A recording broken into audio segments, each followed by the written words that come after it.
Elektr qizg'ish qurollar, elektr shami, qat yuqtalу, balqmal qizg'ish qurollarga tanishamiz. Және qisqa yuqtalу tushunig'iga tanishib, tushunadigan bo'lamiz. Qisqa yuqtalу ne ekeni, оның салдарлары qanday bo'latынын.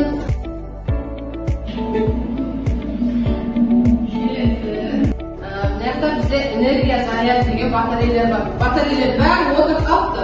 Endi o'sini to'ldirish uchun bir-birimizga жылы lebib, tilak aytib, bir-birimizga ochib, сөйтіп batareyani to'ldiraylik, ya.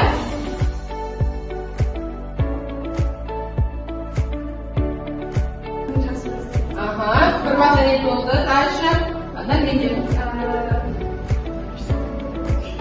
Kez kelgan tilak.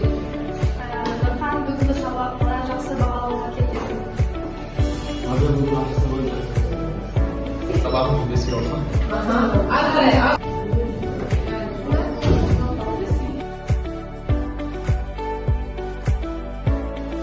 Bugünkü açık sabahka seplik kiyim.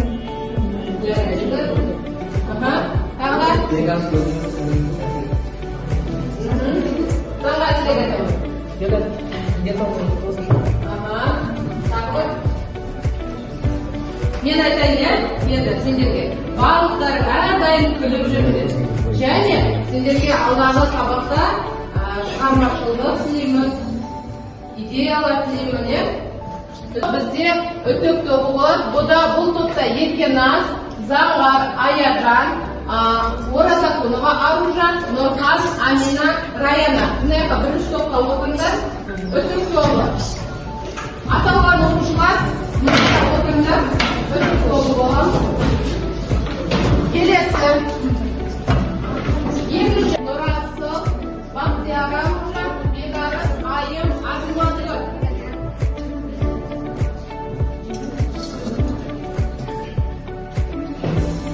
Келесі үшінші топ. Бақжан, Жаңабай Айыру, Айсана, Тұрсынхан Айыру. Үшінші топ бізде су қыздырғыш тобы.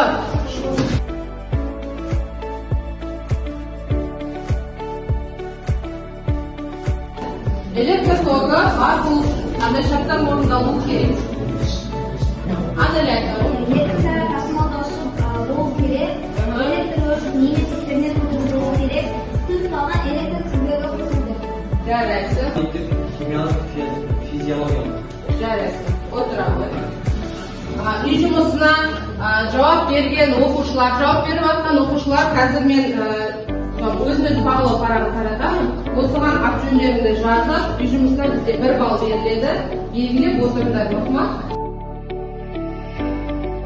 Айта ғой. Жүрек бөліміндегі топ түсіп ендіге тура пропорционал 6 деңгейге келіп қалды. Жарайсың, отыра ғой. Топ күші дегеніміз не?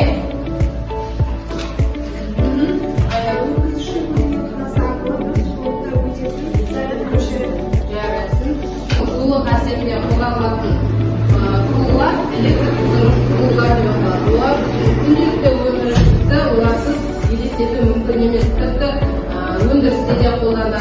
Мысалға алатын болсақ, үйде үтік бар, электр тогына қосқаннан соның қызуы арқылы біз өзімізге қажетті энергияны дұрыс пайдалана аламыз. Және су қайнатқыш бар, суды қайнатады. Үйде шаш кетіретін фендарың бар ма? Ол да жатады. Одан кейін өндірістегі айта кететін болса, папаларым білесіңдер, сварка жасайды ғой. Машина аппарат, онда электр тогынан қосып, металларды бір-біріне онда электр тогынан қосып, тез еритін металды қыздырып, электр тогынан жылулық әсерінен халықты sürekli өндіргіштерді бір-біріне жалғайды екен.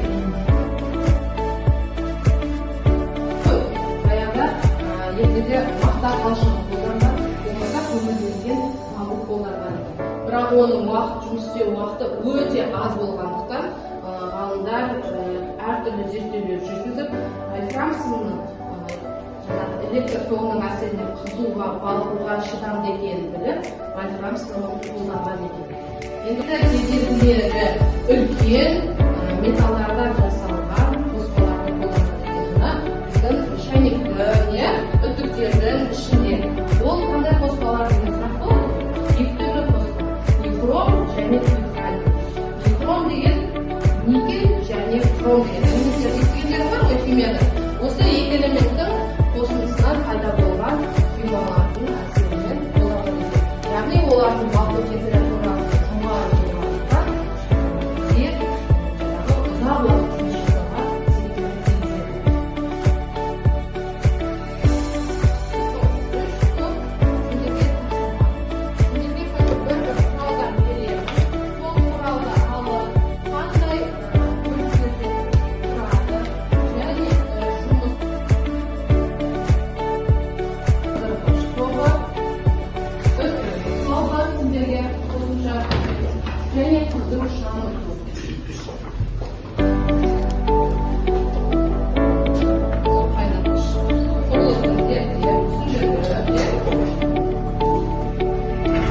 ішіндегіден яғни қыздырғыш элементтері қыза бастайды. Солай температура көтеріліп биметалл пластина қыза бастайды. Сипат қалай жұмыс істейді?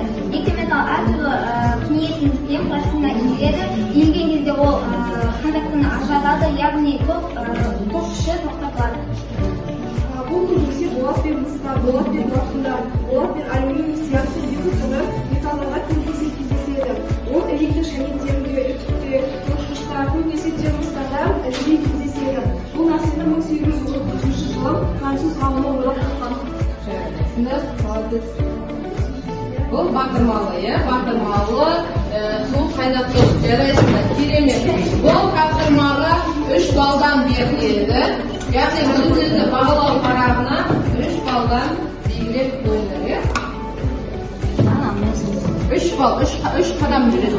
Яғни жаңа сен 1 бал алдың, енді 3 қадам жүріп келеді.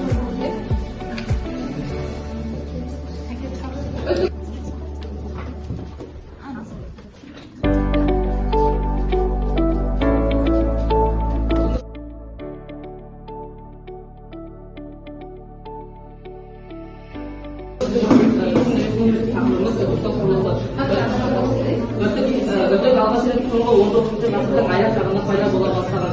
Оның құрылысына келетін болсақ, біріншісі су батырмасы. Ол үтікті ұстауға алып жүруге арналған.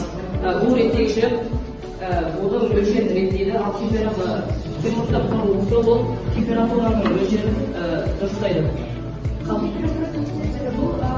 Бұл су температурасы өте және де су құятын Күн уақыты ішкі бөлшектерді нормайды.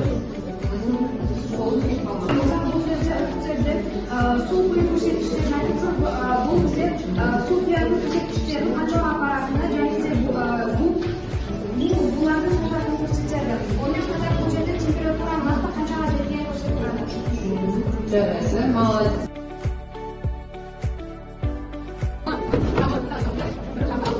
Жарық шығаратын негізгі бөлігі ішіндегі бөліктері сыртқы ортадан қорғайды. Вирусның ойыны ол спиральді сыртқы ортадан босаулайтын және ішіндегі интегратордан қорғайтын құрал болып саналады. Негізгі цоколь шамның төменгі салынған бөлігі.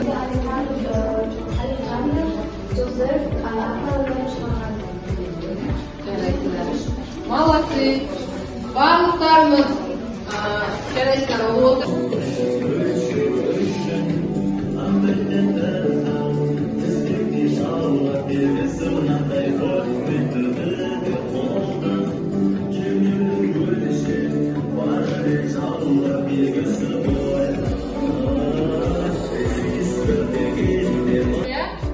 Жұмыс пен қуаттың ережесін жазамыз және астында бос орындарға анықтайтын формулаларды, оларды түрлендіріп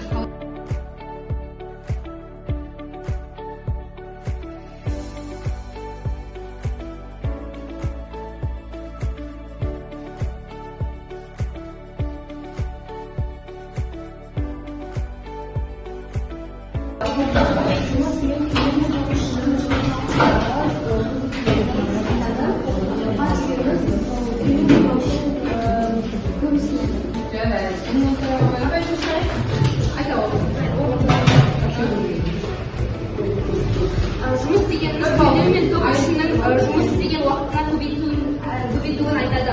Жұмысты табу үшін зат көбейтілген кернеу, тағы да жұмысты табу үшін күш кернеу және көбейтілген уақыт керек. Жұмысты табу үшін 4 ереже бар. Тағы да төртінші жұмысты табу үшін күш, көбейтілген кернеу және көбейтілген уақыт.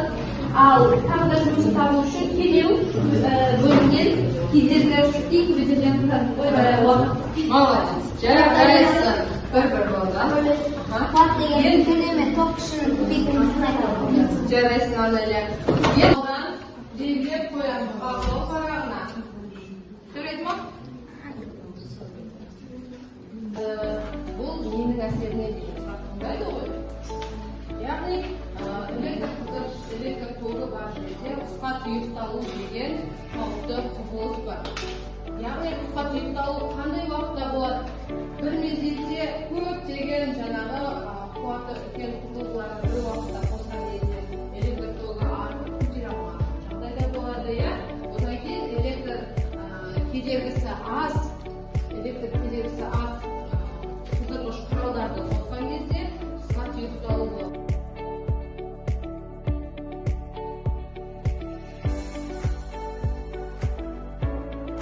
Өрт шығуы мүмкін.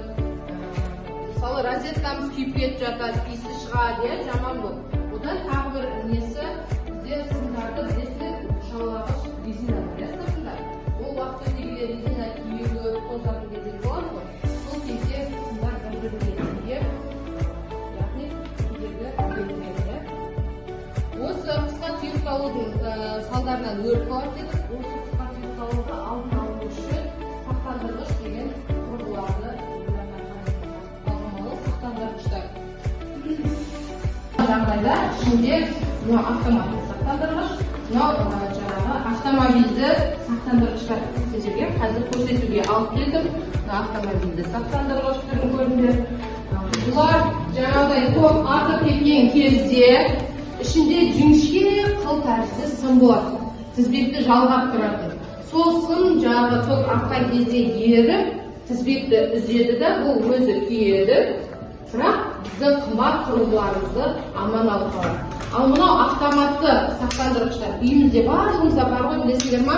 Кейде мысалы қонақ деген кезде барлығына үлкен кернеу болған кезде, ток күші артып кернеу артқан кезде бұлар қатар бір-бірінен ажырайды.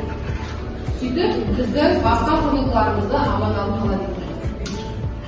Енді осы қысқа тұйықталуды зерттеу үшін ноутбукты ашып, виртуалды зертханадан мына мына қосып қойдым. Осы тізбекті құрастырып, қысқа тұйықталу қалай болады және салдарынан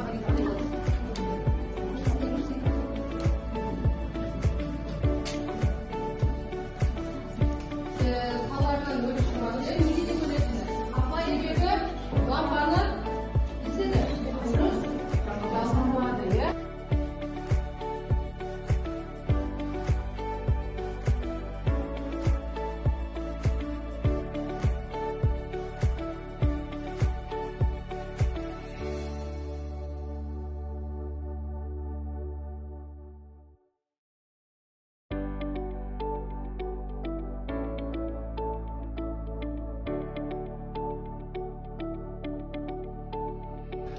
тұйықталу салдары.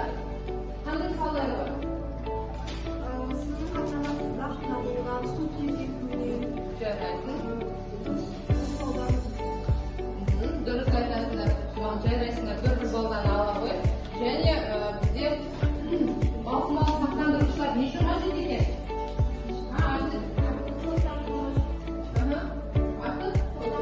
Қорғау үшін, иә? Енді жарайсың айару 10 балл, жарайсың сұрақтарға жауап береміз. 5-те 5-ші жаттығуды орындап келеміз. Жарайды ма? Келесі. Кешкесі белгілеп қолдарыңды басып бет. Айару, кезек-кезек барлық